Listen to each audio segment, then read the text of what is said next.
À la date du 31 décembre 2024, l'on enregistre 20 projets issus de partenariats publics-privés portés par 6 ministères. Un a été résilié, à savoir celui de l'aéroport de Doncin, 4 sont en achèvement et 15 en exécution. Le point a été fait lors de cette première rencontre de la Commission Partenariat Public-Privé, PPP.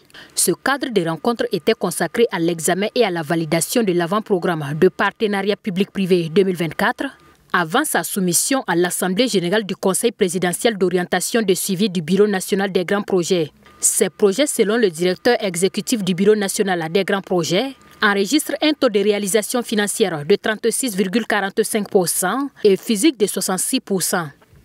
Pour les PPP, comme le nom l'indique, c'est un partenariat public-privé qui permet à un privé, un investisseur, de venir investir dans les projets structurants, les projets d'investissement des ministères sectoriels. Si vous aviez suivi, c'est qu'au cours de 2024, nous avions eu au moins un taux d'exécution physique de 66%, et essentiellement par des projets PPP à paiement par les usagers, ce qui signifie que de plus en plus ces projets PPP sont exécutés entièrement sur la dette publique, sur les ressources publiques.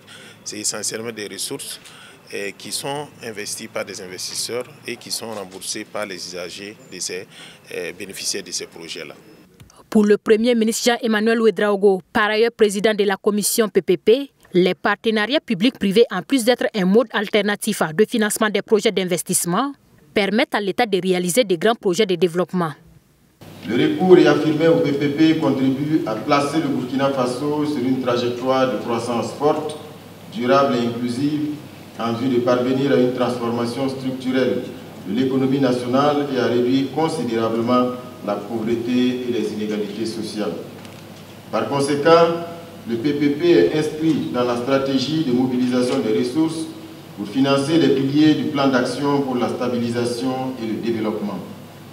Cette session de la commission PPP vise également à nous rassurer que les projets contenus dans l'avant-programme de partenariat public-privé sont en relation avec les piliers du PASD et les nouvelles orientations du président du Faso. Cet avant-programme de partenariat public-privé 2024, qui a été examiné et validé lors de cette session, est constitué de projets de priorisation des départements ministériels et du Bureau national des grands projets, pour lesquels le niveau de maturité est élevé. Le processus de priorisation, selon le chef du gouvernement, a permis de retenir 25 projets relevant de 10 départements ministériels pour un coût total de 6 000 milliards de francs CFA.